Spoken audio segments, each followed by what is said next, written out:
షాద్ నగర్ వైపు ఉన్న మన స్వర్గసీమ వెంచర్లో ప్లాట్లు కొన్న వాళ్ళంతా సంతోషంగా ఉన్నారు. ఒక్కసారి విజిట్ చేయండి.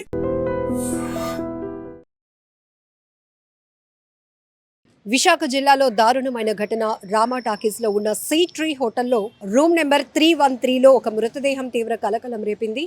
అయితే ఆ మృతదేహం బీటెక్ చేస్తున్నటువంటి ఒక యువకుడిది, కౌశిక్ తమ్మినేని. ఆ యువకుడి వయసు 23 ఏళ్ళు.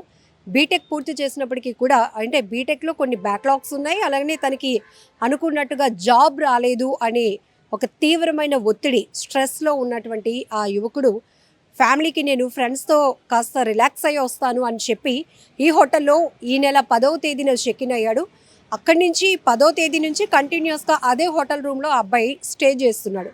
అయితే నిన్న ఫ్రెండ్స్, ఫ్యామిలీ మెంబర్స్ ఉదయం నుంచి కాల్స్ చేస్తున్నా కూడా కౌశిక్ ఫోన్ లిఫ్ట్ చేయట్లేదు అనేటటువంటి ఒక భయంతో ఫ్రెండ్స్కి అప్రోచ్ అయ్యారు పేరెంట్స్.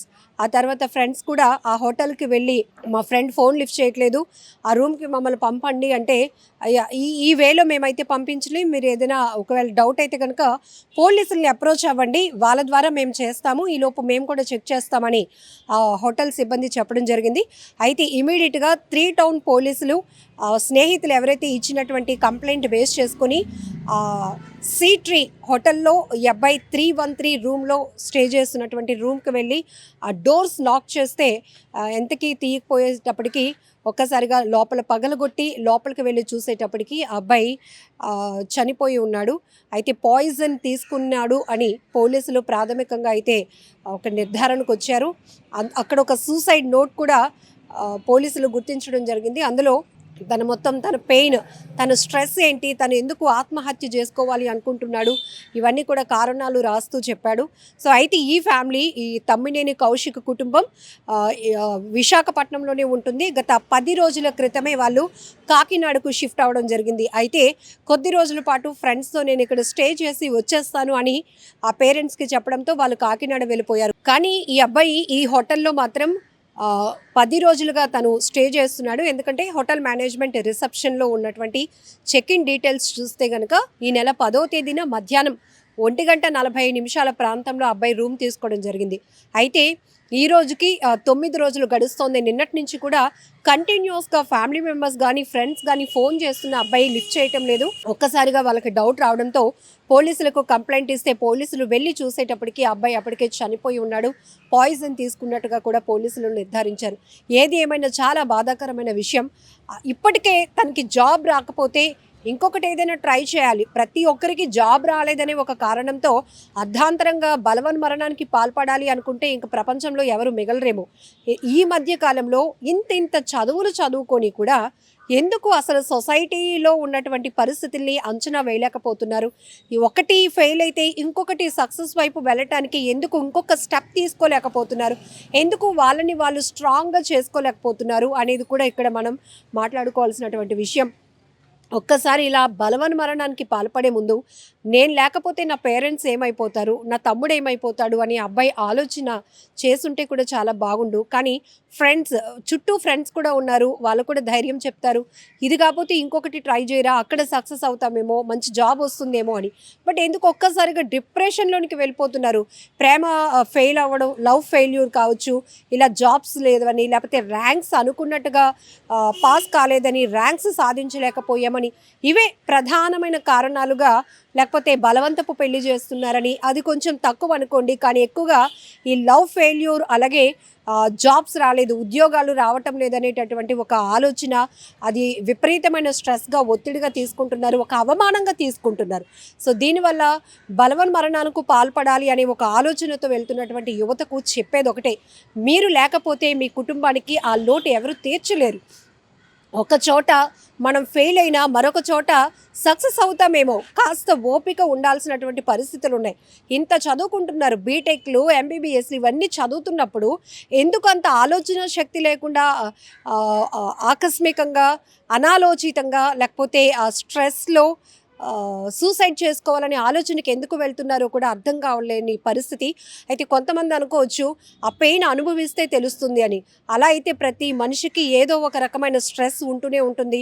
కుటుంబ బాధ్యతలు కావచ్చు, ఉద్యోగం కోసమో, లేకపోతే చదువుకోవడం కోసం ఆర్థిక స్తోమత లేనటువంటి పరిస్థితి, ఇలా రకరకాల కారణాలతో ప్రతి ఒక్కరూ ఎంతో స్ట్రెస్తో ఉంటున్న పరిస్థితి. కానీ అందరూ అలా అనుకొని చనిపోవాలి అనుకోవటం లేదే, ఏదో రకంగా లైఫ్ లీడ్ చేయాలి, మన ఫ్యామిలీకి మనం సపోర్ట్గా ఉండాలి, మనమేంటో మనం ప్రూవ్ చేసుకోవాలి అనే నిరంతరం ఒక తపనతోనే వాళ్ళు ఫైట్ చేస్తూ ఉన్నారు. మరి వాళ్ళని ఎందుకు వీళ్ళు ఇన్స్పిరేషన్గా తీసుకోవటం లేదు అర్థం కావటం లేదు. కానీ ఒకటే, ఇలాంటి ఆత్మహత్యలకు వెళ్ళాలి అనే ఆలోచన ఇప్పటికే ఎవరికైనా ఉంటే గనుక మార్చుకోవాల్సిన పరిస్థితి. మీ పైన ఆధారపడినటువంటి కుటుంబం ఇప్పటి వరకు మిమ్మల్ని కంటికి రెప్పలా చూసుకొని మీరు ఏం చదవాలి, ఏం చేయాలనుకుంటున్నారో దానికి తగ్గట్టుగా వాళ్ళ లైఫ్ని కూడా సాక్రిఫైస్ చేసి ఎఫర్ట్ చేసినటువంటి పేరెంట్స్ పరిస్థితి ఒక్కసారి ఆలోచించండి. మీరే లేకపోతే మీ తల్లిదండ్రులు బ్రతకగలుగుతారా? ఆ పెయిన్ ఎవ్వరూ తీర్చలేరు. ఎవరు ఎన్ని ఓదార్పు మాటలు చెప్పినా వాళ్ళు మాత్రం ఓదార్చడం, వాళ్ళ కన్నీళ్లు తొడవటం మాత్రం చాలా కష్టమైన పరిస్థితి. ఇలాంటి బలవన్మరణాలకు పాల్పడకుండా ఉండాలని మేము కూడా కోరుకుంటున్నాం. ఖచ్చితంగా యువతలో ఒక మార్పు రావాలి. ప్రతిదీ పట్టుదలతో సాధించి ఎన్నో సక్సెస్ స్టోరీలు మనం చూస్తూ ఉంటాం. ప్రతి ఒక్కరూ ఫస్ట్ అటెంప్ట్లోనే విజయం సాధించే వైపు, లేకపోతే లైఫ్ సక్సెస్ఫుల్గా లీడ్ చేసిన వాళ్ళు చాలా తక్కువ మంది. ఎన్నో స్ట్రగుల్స్ ఫేస్ చేసి ఎన్నో స్టెప్స్ ఎక్కుతూ వాళ్ళు ఎదుర్కొంటున్న ఒడిదుడుకులు ఇవన్నీ కూడా చాలా ఓర్పుతో, చాలా పెయిన్ఫుల్గా, అంటే పేషెన్సీతో ముందుకు వెళ్ళిన వాళ్ళు మాత్రమే సక్సెస్ అవుతున్నటువంటి పరిస్థితులు కూడా చాలా ఉంటాయి.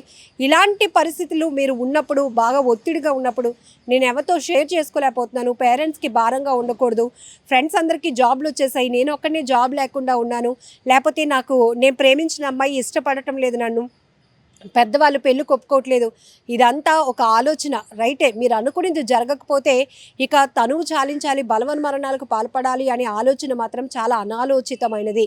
క్షణికావేశంలో మీరు తీసుకుంటున్నటువంటి ఇలాంటి నిర్ణయాలు మీ కుటుంబానికి చాలా తీరని లోటు. మీకోసం మీ ఫ్రెండ్స్ కూడా అంతే బాధపడుతూ ఉంటారు. మీ తల్లిదండ్రులు ఆ పేరెంట్స్ ఏడుస్తున్నటువంటి రోదన మాత్రం వర్ణనాతీతం అని చెప్పాలి. బిడ్డను కోల్పోయినటువంటి వారిని ఓదార్చడం ఎవరి తరం కావటం లేదు. ఇకపై అయినా ఇలాంటి క్షణికావేశంతో తీసుకునే నిర్ణయాలకు వెళ్లకుండా ఉండాలని మనస్ఫూర్తిగా కోరుకుందాం. And for more videos, Please subscribe to iDream. Please subscribe to iDream. Please subscribe iDream. And please subscribe to iDream. For more videos, subscribe to iDream. please like, share and subscribe to the channel. Congratulations, iDream. Subscribe to iDream. Subscribe to iDream. So subscribe to iDream Media. iDream की iDream team अंदर की huge congratulations. Please subscribe iDream Media. Please subscribe to iDream. Subscribe iDream. Please subscribe to iDream. iDream అంటే నా కళల channel subscribe చేసుకున్న నోరు తిరుగుతలేదు, మీరైతే గంట గుర్తు కొట్టండి. For more such videos, please subscribe to iDream. Subscribe to iDream. Please subscribe to iDream. Please subscribe iDream Media. Please do subscribe to iDream. Please subscribe to iDream Media. For best entertainment and information, please subscribe iDream. And don't forget to subscribe to iDream.